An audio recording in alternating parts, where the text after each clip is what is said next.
Bago po natin pakinggan ang mensahe sa pamamagitan ni Pastor George, ay atin po munang basahin ang kanyang text na makikita po natin sa Ruth chapter 1 at atin pong babasahin ang buong kabanata.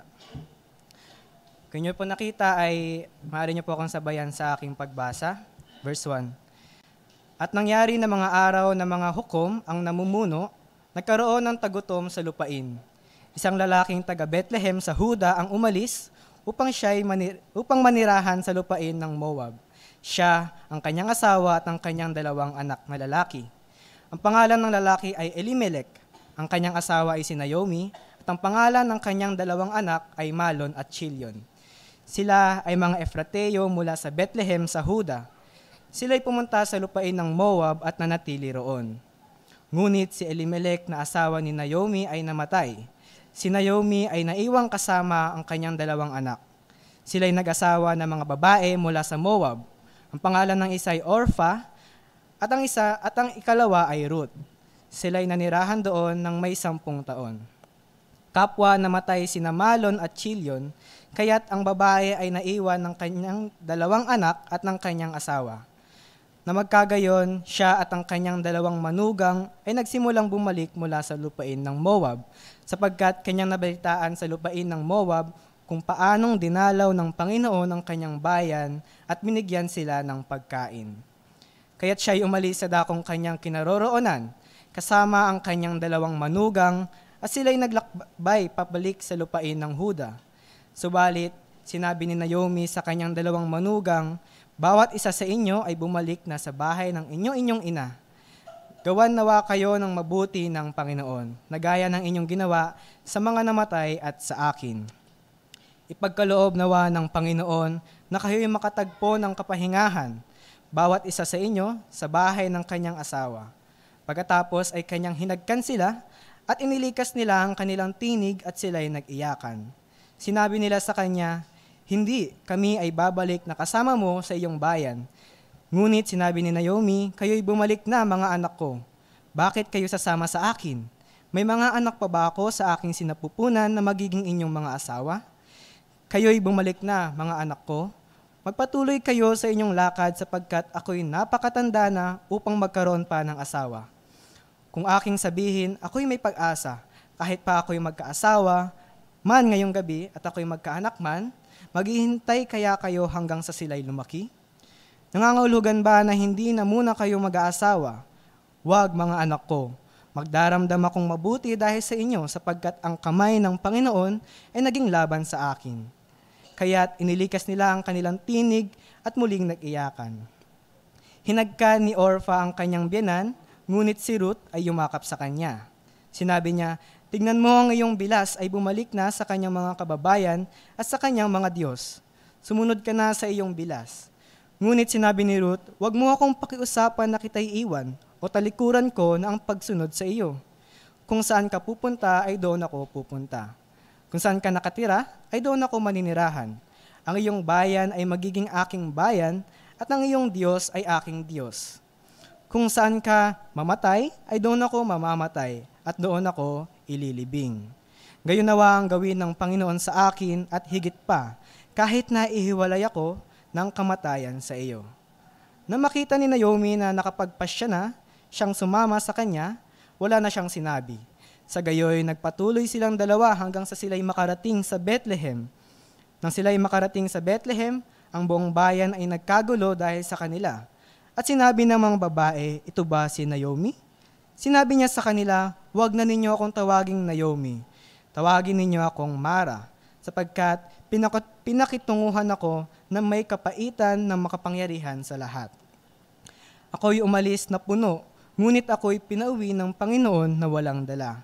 Bakit ninyo ako tinatawag na Naomi? Gayong ang Panginoon ay nakitungo ng marahas sa akin, at pinagdalamhati ako ng makapangyarihan sa lahat. Verse 22 po. Sa gayoy nagbalik si Naomi at Ruth na Moabita na kanyang manugang nakasama niya mula sa lupain ng Moab. Sila'y dumating sa Bethlehem sa pasimula ng pag-aani ng Sebada. Pagpalain po ng Diyos ang pagkabasa ng kanyang salita. Tawagin po natin si Pastor George. Okay. Magandang umaga po sa bawat isa. Pansamantala tayong titigil sa pag-aaral natin sa Book of Numbers.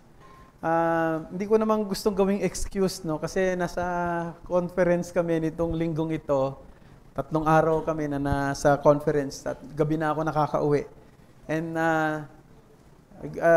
just to let you know that I am spending 9 to 10 hours, no, sa pag-prepare ko sa bawat sermon natin sa Book of Numbers. And I think when I realized that I cannot give a good justice in my preparation for that book, so I turned to other historical account which I think I can give much time in thinking and preparing.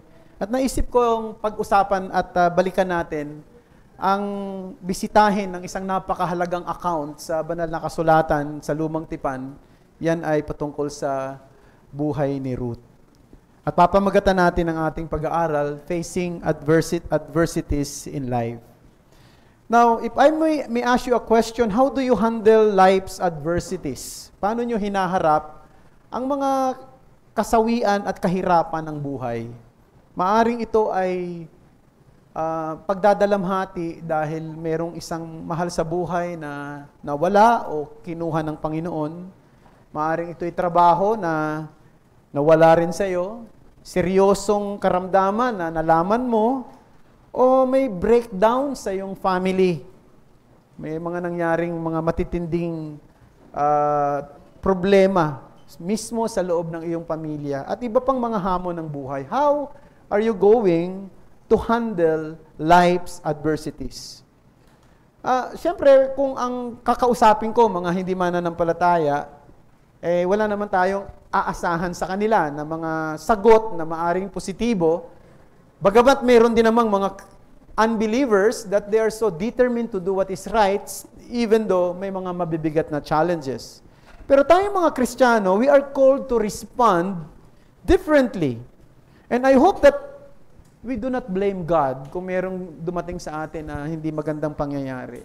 Sana hindi dumating sa sino man sa atin na magagalit sa Diyos, no? O kaya questionin yung pagiging fair ng Diyos.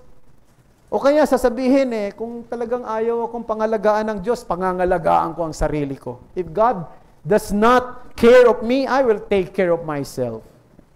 Such an expression of rebellion. Now, sa kabilang dako, dapat din nating kilalanin na tayo mga makasalanan.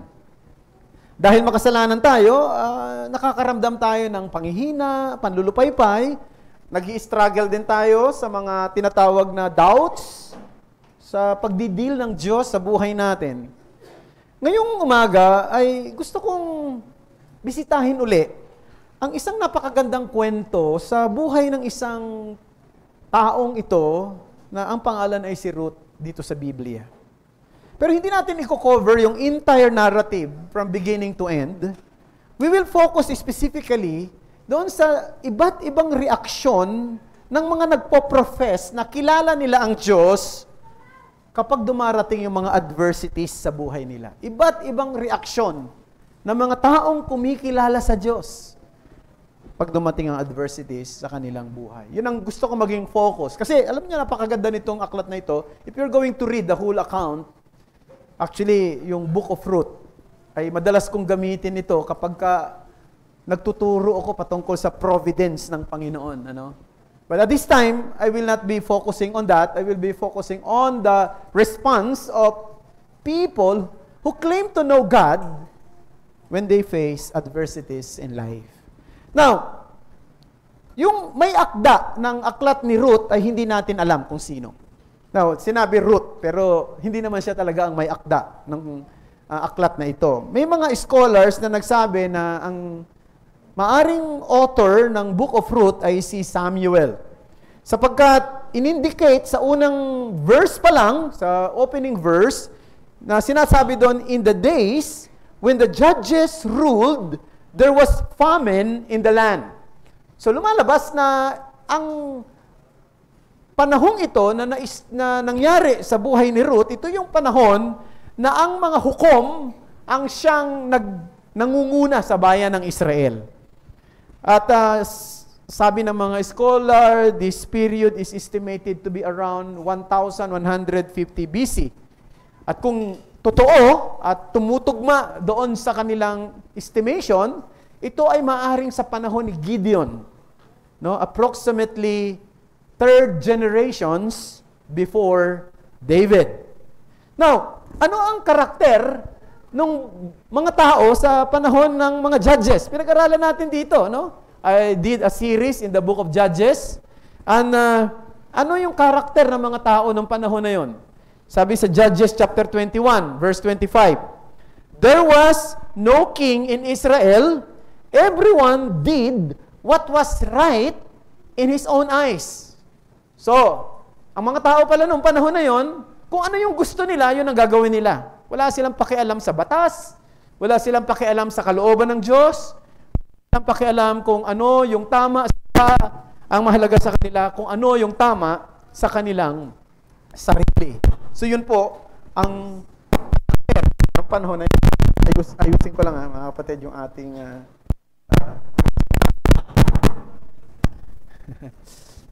okay, ayun na. So yun yung panahon na yan. So ibig sabihin, it was a dark period in Israel's history. There was no central authority, and the people had rejected God's laws. At mahalaga yung law ng Panginoon, mahalaga yung batas ng Diyos, because it was given as guide in righteousness and in decision making. And yet they despise it. Everyone did what was right in his own eyes. So, ano ginagawa nila? Sinusunod nila yung mga desires nila. At dahil doon, nauwi ito sa tinatawag na moral and spiritual decline. In fact, mga kapatid, makikita natin sa kwento ng Book of Ruth kung papaanong maging ang pamilyang ito na pinanggalingan ni Ruth, itong pamilya ni Elimelech, ni Naomi, kung papaanong maging sa panahon nila, naapektuhan sila ng ugali ng mga tao. Everyone did what was right in his own eyes. Now, going back to this account, madalas, pagka pinag-uusapan itong kwento ni Ruth at saka ni Boaz, ginagamit nga ito madalas sa mga LCM. No? Alam niyo yung LCM seminar, Love, Courtship, and Marriage. Kasi sa tingin nila, maganda ito yung love story. Pero ang totoo, hindi ito kwento ng pag-ibig. Hindi ito kwento patungkol sa mga romantic relationship. Ang totoong sentro ng aklat ni Ruth ay hindi si Ruth, kundi ang Diyos. And more importantly, brethren, it is the story ultimately points to Christ. Points to Christ. The true and ultimate Redeemer na siyang sinisimbolo ni Boaz. Di ba si Boaz, kung dediretso tayo sa kwento hanggang sa chapter 2, hanggang sa matapos, si Boaz ay naging kinsman redeemer. No? Siya yung tumubos sa pamilya ng lahi na ito na nila ni Naomi. At si Ruth ay napangasawa niya si Boaz na isang kinsman redeemer. Pero ang totoo, pag tinignan natin maigi, ito'y tumuturo pa sa mas malayo. Ito'y tumuturo sa ultimate redeemer, walang iba kundi ang ating Panginoong Hesukristo. So, what is the message that I want to emphasize this morning in the light that we have read? Nasa sa atin ni Alfred ngayon. Unang-una, ang message ay ito, amid adversities, true Christians trust in God's providence. Sa gitna ng mga hamong matitindi, ang totoong Kristiyano ay nagtitiwala sa providensya ng Diyos. Now, for the sake of time, we will not examine the full details of the story. We will focus on the reaction of three figures, namely, si Elimelech, si Naomi, at si Ruth. Tingnan natin yung kanilang mga reaction sa panahon ng adversities. Tingnan dito, ang reaction ni Elimelech. At tinawag ko itong the reaction of resignation.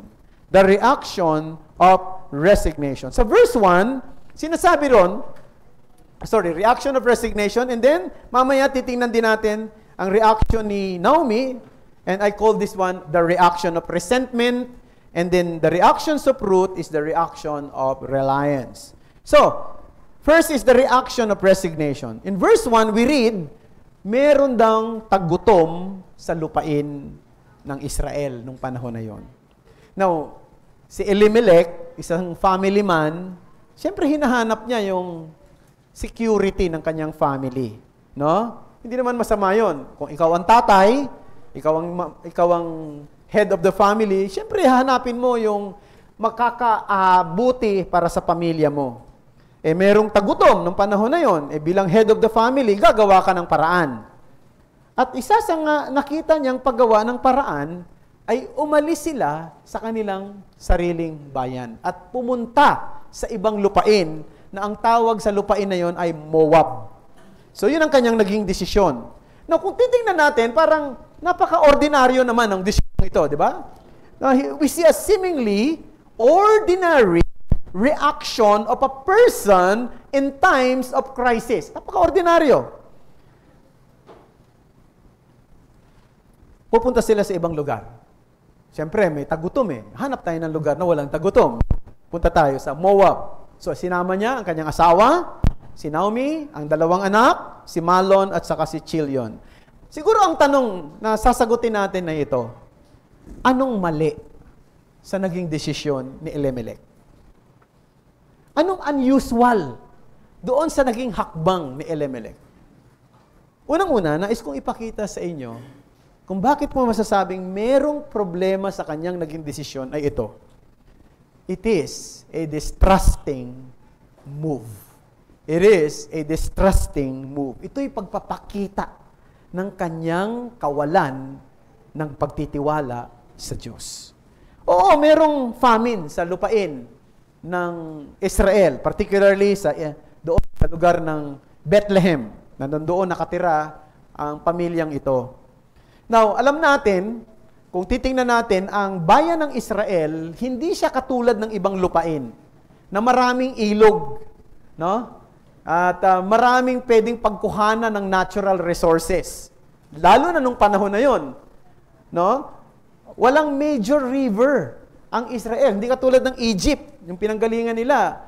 Ang Egypt, merong Nile River. At siguro, alam naman siguro ng iba sa inyo, alam niyo ba kung ano yung pinakamahabang river sa buong mundo? Nile River yan. Yan ang pinakamahabang river. At buong Africa halos nasasakop niyan at hanggang sa Middle East.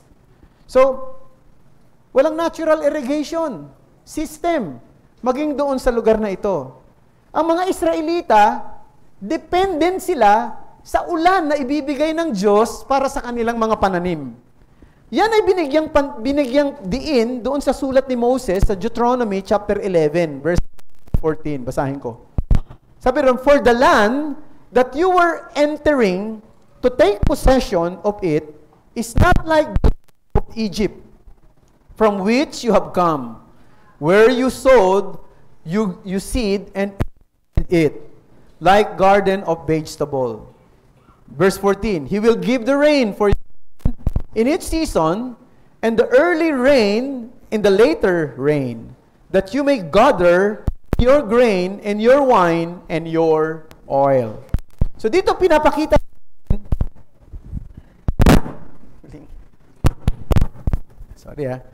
dito pinapakita sa atin, mga kapatid, na ang Diyos, tinuturuan niya ang kanyang bayan na magtiwala lang sa Kanya. Magtiwala sa Kanya. Kasi yung kabuhayan nila, para umunlad, nakadepende sa ulan na ibibigay niya. No? So yung mga pananim, anong iba't ibang klase ng pananim, nakadepende yan dun sa ulan na ibibigay niya. Wala silang ilog na malalaki Wala silang irrigation system. Ngayon, nagkaroon ng tagutom. There was famine in the land. Well, siguro ito ay isang natural disaster. Ganyan. Pero, ito ay isang divine test. Ito ay isang klase ng pagsubok sa kanilang pananampalataya. Sila ba ay magtitiwala sa pangako ng Diyos? O sila ay hahanap ng pamamaraan na makikita sa mga kapitbahay nilang bansa? O aasa sila sa abundant natural resources na meron ng iba? O doon sa human ability? So dito pinapakita, dinidistinguish ano ang bayan ng Diyos sa ibang mga bayan. Ang ibang mga bayan ay nakadepende sa natural resources, nakadepende sa human ability, pero kayo, na bayan ko, dapat nakadepende kayo sa akin. Nakaasa kayo sa ibibigay ko. Ako ang siyang pag-asa ninyo. At kaya, nung dumating ang panahon ng tagutom, ito ay test ng kanilang pananampalataya. Moreover, brethren, famine was not merely a natural occurrence, but also a form of divine judgment. Hindi lang ito basta nangyayari, na parang natural na nangyayari. Ito rin ay paghatol ng Diyos sa isang bayan. Yan ay binigyan diin sa Leviticus chapter 26, verse 3. Basahin din natin verses 18 to 20. If you walk in my statutes and observe my commandments and do them, then I will give you your rains in their season, and the land shall yield its increase, and the trees of the field shall yield their fruit. Verse 18. And if in spite of this you will not listen to me, then I will discipline you again, sevenfold of your sins. And I will break the pride of your power. I will make your heavens like iron, and your earth like bronze. And your strength shall be spent in vain, for your land shall not yield its increase, and the trees of the land shall not yield their fruit. Therefore, brethren, famine na nararanasan nila ay hindi lang ito pagsubok sa kanilang pananampalataya, ito rin ay paraan ng pagdidisiplina ng Diyos sa kanila dahil sa kanilang pagsuway sa kanilang tipanan. Dahil hindi sila naging tapat sa Diyos. Ibig sabihin, nung dumating ang ganitong klase ng karanasan, ito ay panawagan ng Diyos para sila'y magsisi. Ito ay pagpapaalala ng Diyos na merong consequence ang kasalanan ng di pagiging tapat sa akin, mga kalooban. At dahil dito sa disiplinang ito, ito'y panawagan para kayo'y magbalik loob, para kayo'y magsisi ng inyong mga kasalanan. Kaya pwede nating sabihin na mali ang naging hakbang ni Elimelech, ito'y pagpapakita ng kanyang pagtalikod sa Diyos sapagkat this is a distrusting move. Secondly, this is not only a distrusting move, and I call this one a dangerous move. As I said, what's wrong with Elimelech's reaction?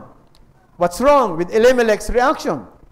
Alam niyo mga kapatid, ang isang pagkakamali dito ni Elimelech, kanyang ine-expose ang kanyang pamilya sa panganib na espiritual. He is exposing his family to spiritual danger. Nung umalis sila sa bayan ng Israel, at lilipat sila sa ibang lupain na hindi kasama sa lupang pangako, ay dinadala niya ang kanyang pamilya sa isang panganib sa larangang espiritual.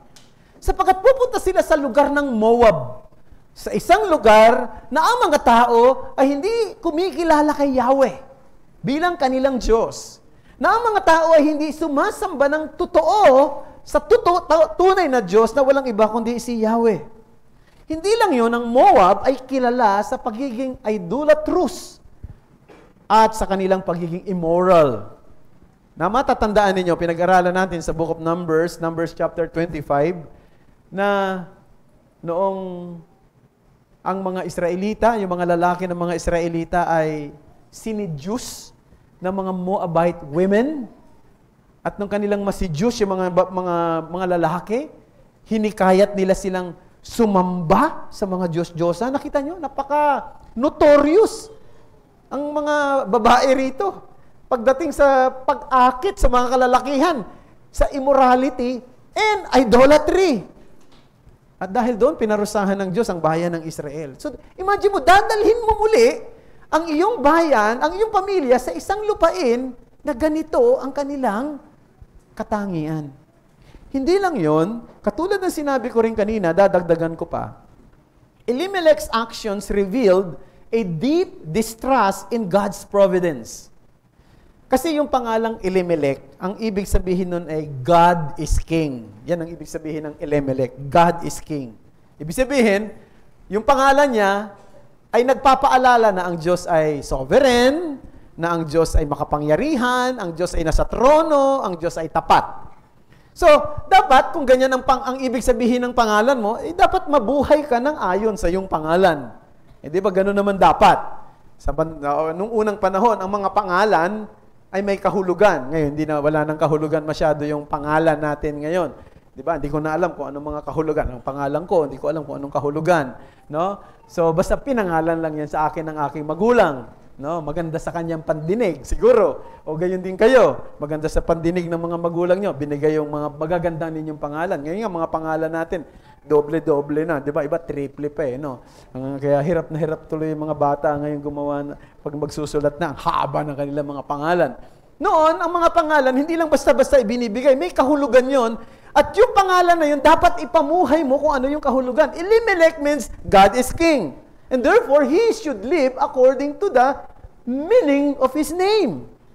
He was supposed to live according to the meaning of his name.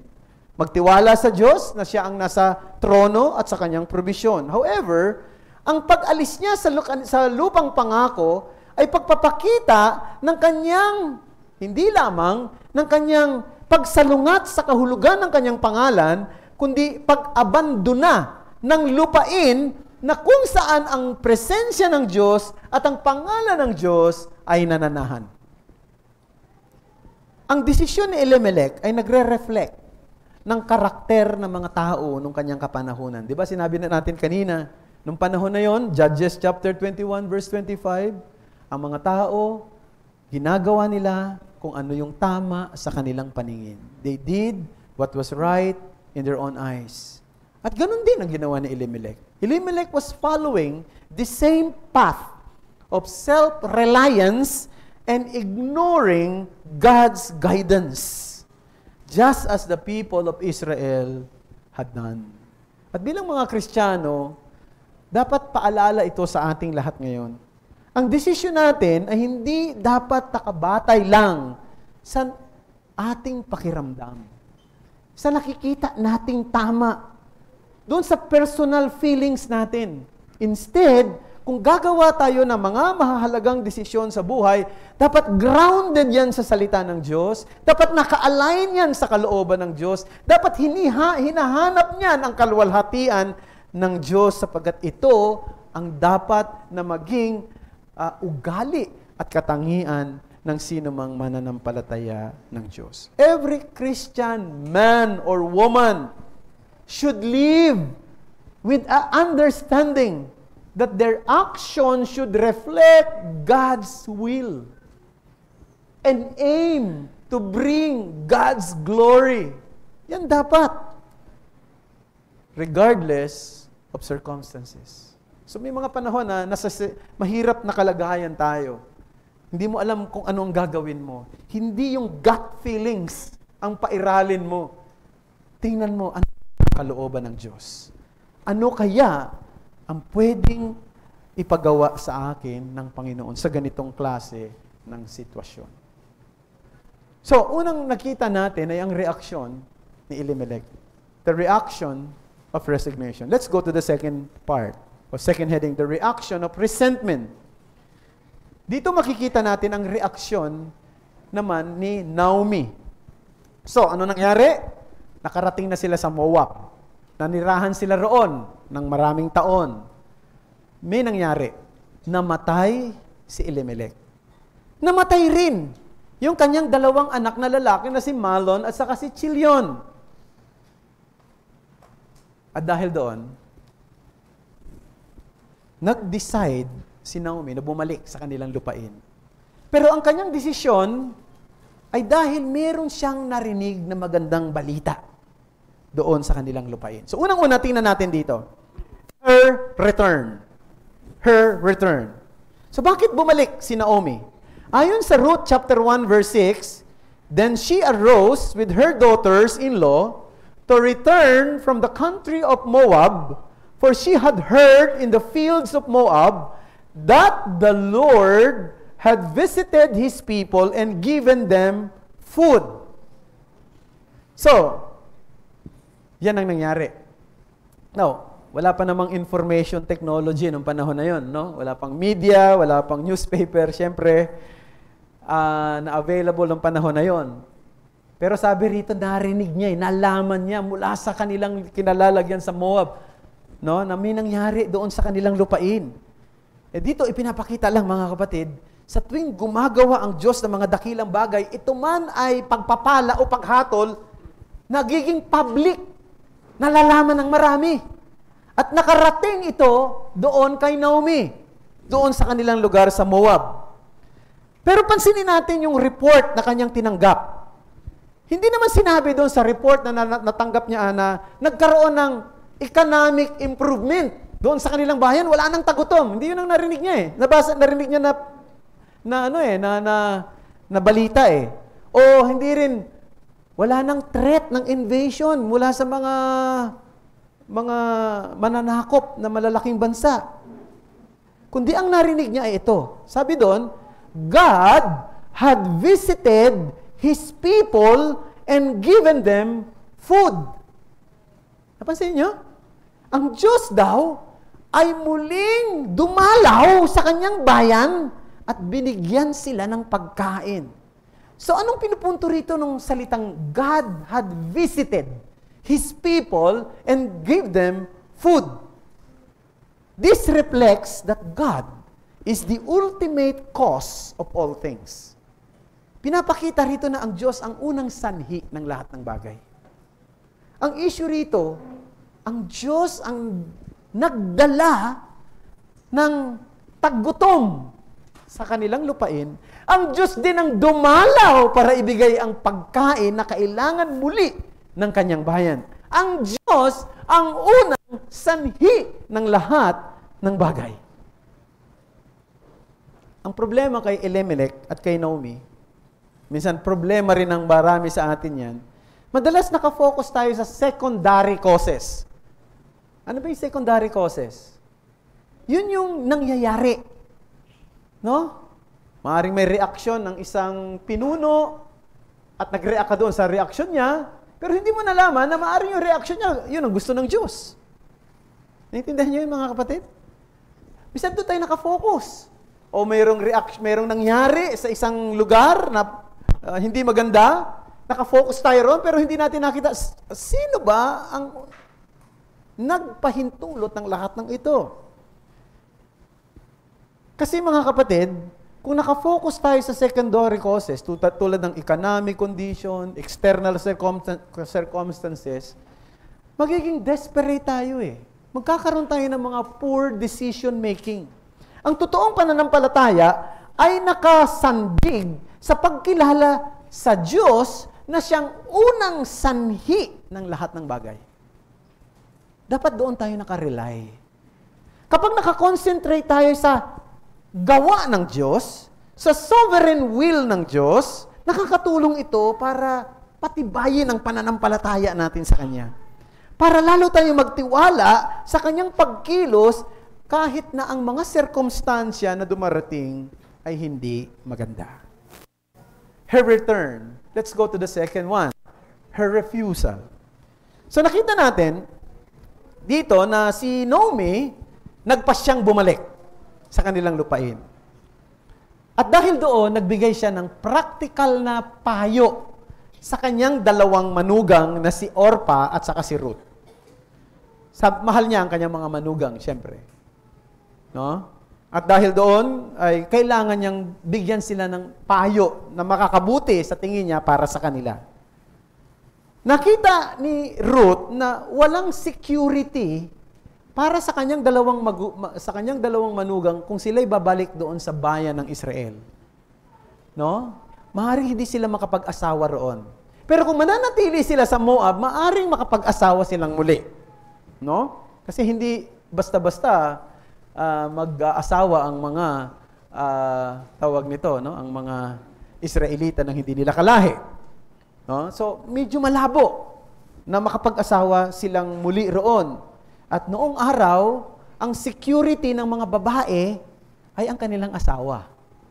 No? Hindi katulad sa panahon natin ngayon.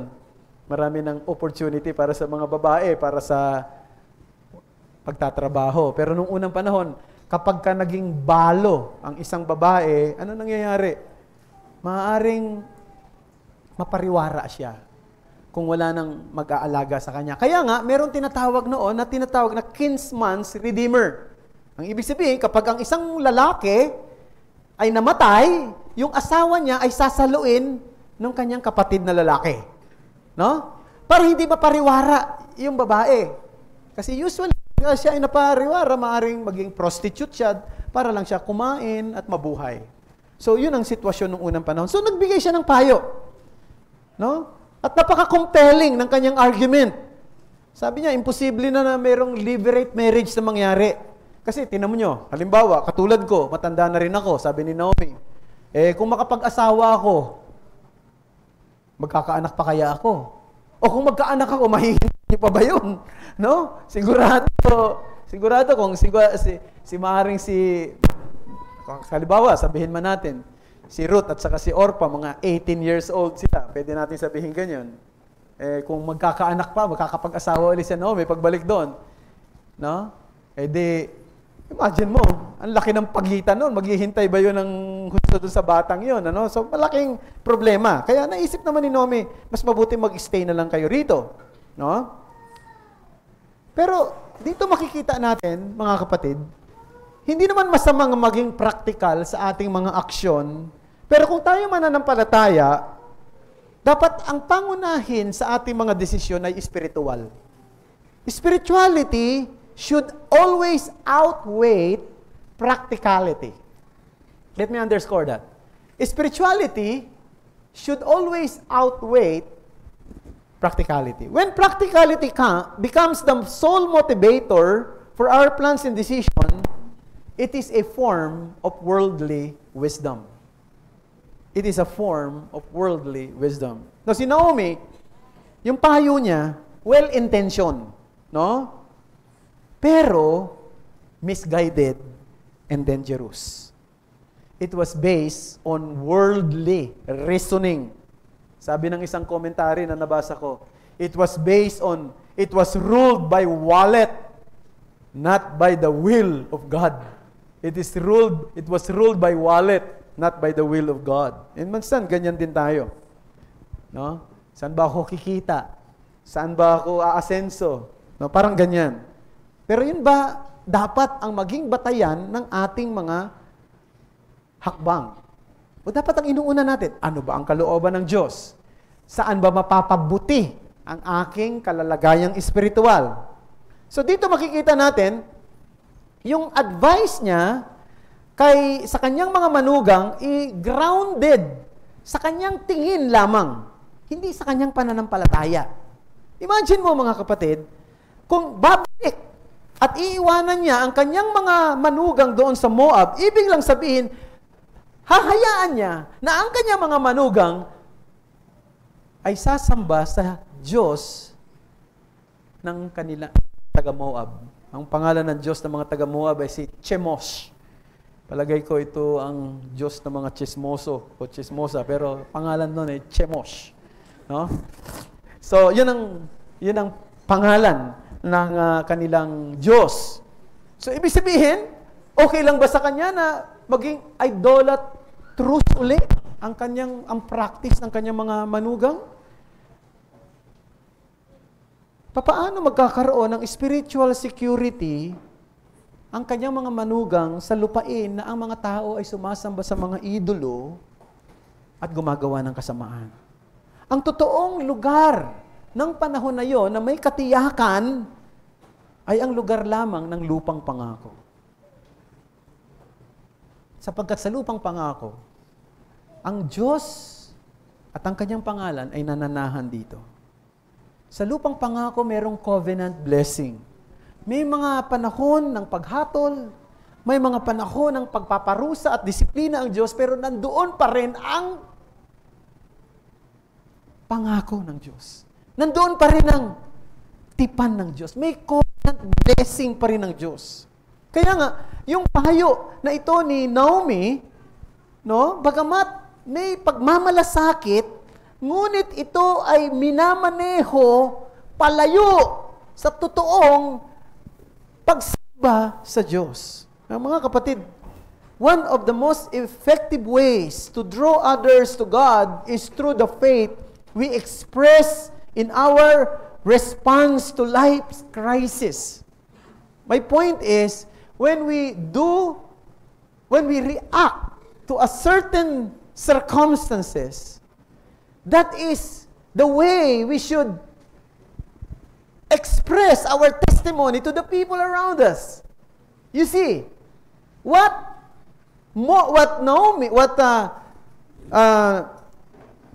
Orpha and Ruth received was just practical advice, not a spiritual advice. No? Is that what the world can hear from us? Yan lang ba pwedeng marinig ng mga tao sa ating paligid? Kapag meron tayong problema, kapag meron tayong mabigat na hinaharap, ano ang nakikita nilang reaksyon sa atin? Isang pinakamahalagang pamamaraan ng paghikayat natin sa mga tao na manampalataya sa ating Panginoon ay ipakita natin ang kakaibang reaksyon natin kapag dumarating ang mabibigat na hamon. Nagpapakita ba tayo ng magandang halimbawa ng pananampalataya o inilalayo natin ang mga tao sa Diyos? So, pwedeng sa mga reaksyon mo, pwedeng yung mga tao nakatingin sa iyo ay lumapit sa Diyos na pinananampalatayanan mo, o pwedeng lumayo sa Diyos na pinananampalatayanan mo. So itong nangyari. Sa kaso ni Naomi, ang kanyang payo ay nagdala sa pagkawala ng isang kaluluwa na ang pangalan ay si Orpha. Si Orpha ay bumalik sa kanyang lupain sa lugar ng Moab. So unang-una nakita natin her return, her refusal, thirdly, her resentment. Now, bumalik na si Naomi sa Bethlehem. Pagdating niya ron, na-overwhelm siya ng kanyang bitterness, ng kanyang self-pity, to the point na, nung dumating siya, nagkagulo yung mga tao, ay, yan ba si Naomi? Sabi ni Naomi, wag niyo na akong tawagin Naomi. Tawagin niyo na lang ako Mara. Di ba? Kasi ang ibig sabihin ng Mara, bitter. Mapait. Sapagkat binigyan ako ng kapaitan ng Diyos na makapangyarihan sa lahat. Huwag niyo na akong tawagin Naomi. Alam niyo ba ang ibig sabihin ng Naomi? Pleasant. Pleasant. Ang ganda ng pangalan, ano? Pero ngayon, sabi niya, ayaw ko na. Gusto ko, Mara na lang. Sapagkat ibinigay ng Diyos sa akin na makapangyarihan sa lahat ang ganitong pangit na kalalagayan. Dito makikita natin, si Naomi, kilala niya talaga ang Diyos eh.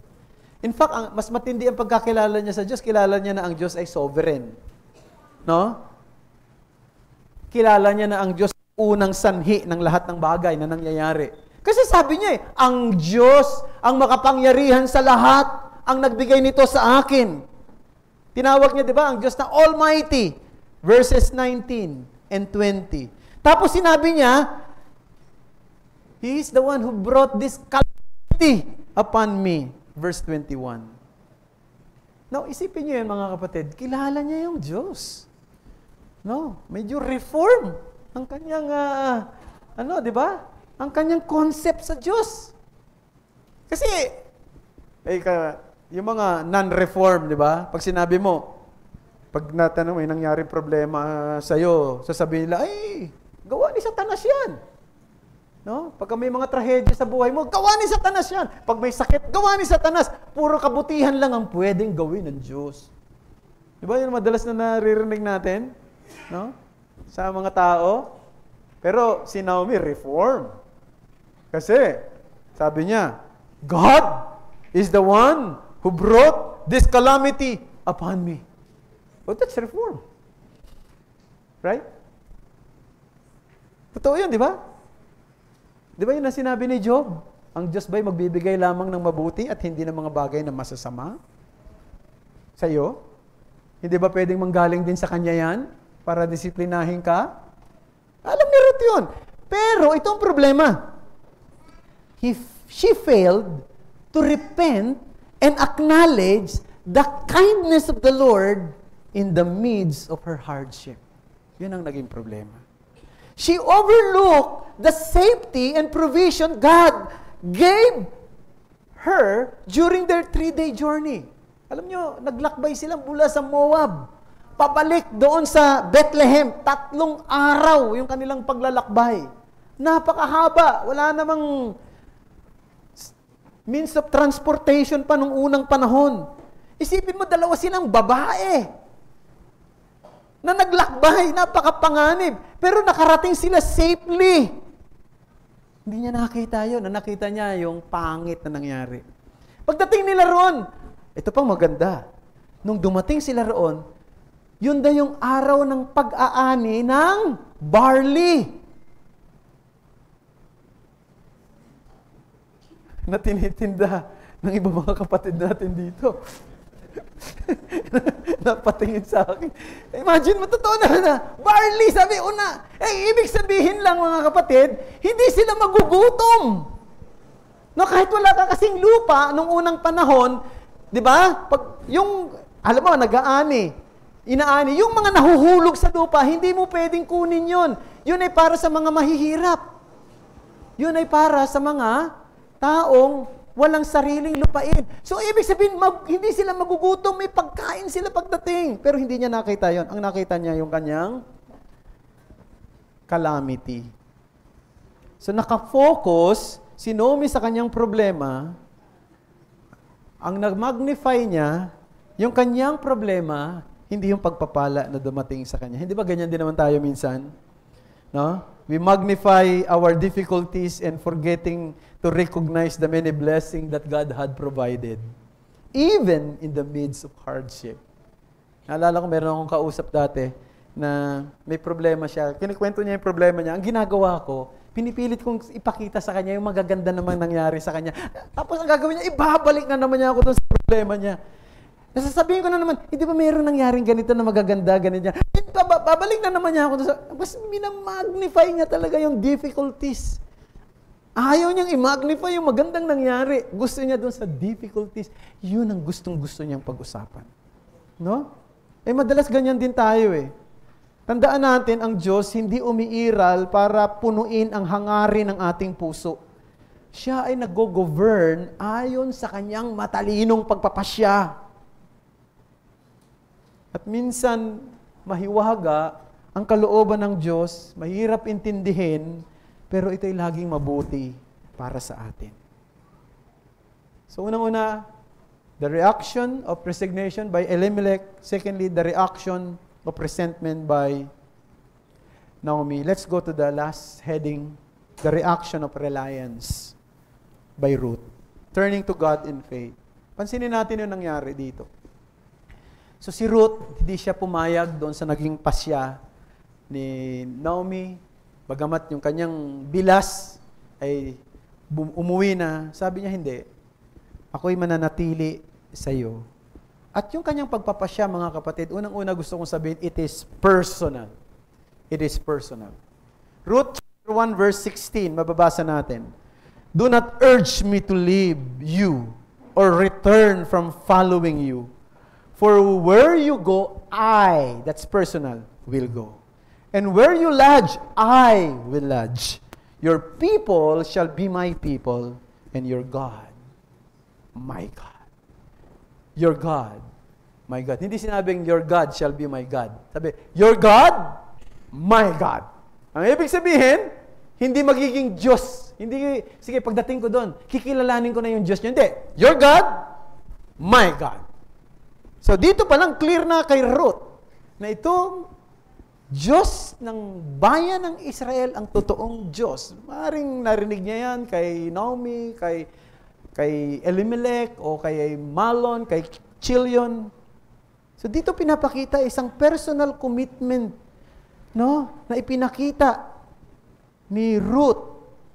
hindi siya nag-commit kay Naomi. Nag-commit siya sa Diyos. Parang sinasabi ni Ruth, essentially, ganito, I belong to you, Naomi, because I belong to God. Her decision to follow Naomi was rooted in her devotion to Yahweh. And this raises an important question to each one of us this morning, brethren. Where do you belong? Where do you belong? Pag tinanong ko kayo, saan ba kayo talaga kasama? Kasama kami sa SGCC. Yun ba? Ang sagot nyo? Is your identity found in the church or truly found in God? Sapagkat pwedeng you are a member of this church but you are not yet in the Lord. That's why you have to search your heart right now. Ako ba'y talagang nasa Panginoong Jesucristo na? Siya ba talagang Panginoon ng buhay ko? Kasi you can be part of the SGCC and maybe you're so good in answering the questions during the interview. No? Baka may nakapagbulong na sa'yo kung ano yung mga tatanong ni pastor, kaya hindi pa ako tapos. Sinasagot mo na. Maraming ganun eh. Marami nang nangyari rito. Nakita nyo mga nawala sa church natin, na bumalik na sa mundo. Naging tama naman ang mga sagot nila eh. Kaya nga sila napabilang sa church eh. Kaya ito isang mahalagang tanong, are you in Christ right now? Ang identity mo ba na kay Christ? Sapagkat kung identity mo ay na kay Christ, yung commitment mo na kay Christ, hindi na magiging mahirap para sa iyo yung commitment mo sa church. Pero kung ang commitment mo lang, church lang, o sa pangalan lang ng church, wala sa kay Christ, I'll tell you, you will be disappointed later on. You will be frustrated later on. And then, perhaps, you will be gone later on. So, where is your commitment? If our commitment to God is not the foundation of all other commitment, we will likely falter in other areas of life. The strength of our spiritual commitment depends on the depths of our relationship with Christ and our willingness to submit to Him first and foremost. Now, secondly, it is not only personal, it is perfect. Ruth's decision to follow Naomi and embrace the God of Israel was a decisive break from her idolatrous past. So dito pinapakita, this is a testimony. I have broken my relationship with my former gods. Di ba? Handa niyang ipakita na iwan ko na yung dati kong buhay. Yung dati kong sinasamba na si Chemosh. No? Ayoko na sa kanya. Yung Diyos ng mga Moabita. Aalasin ko na yung tay ko sa kanya. Alisin ko na yung buhay ko noon.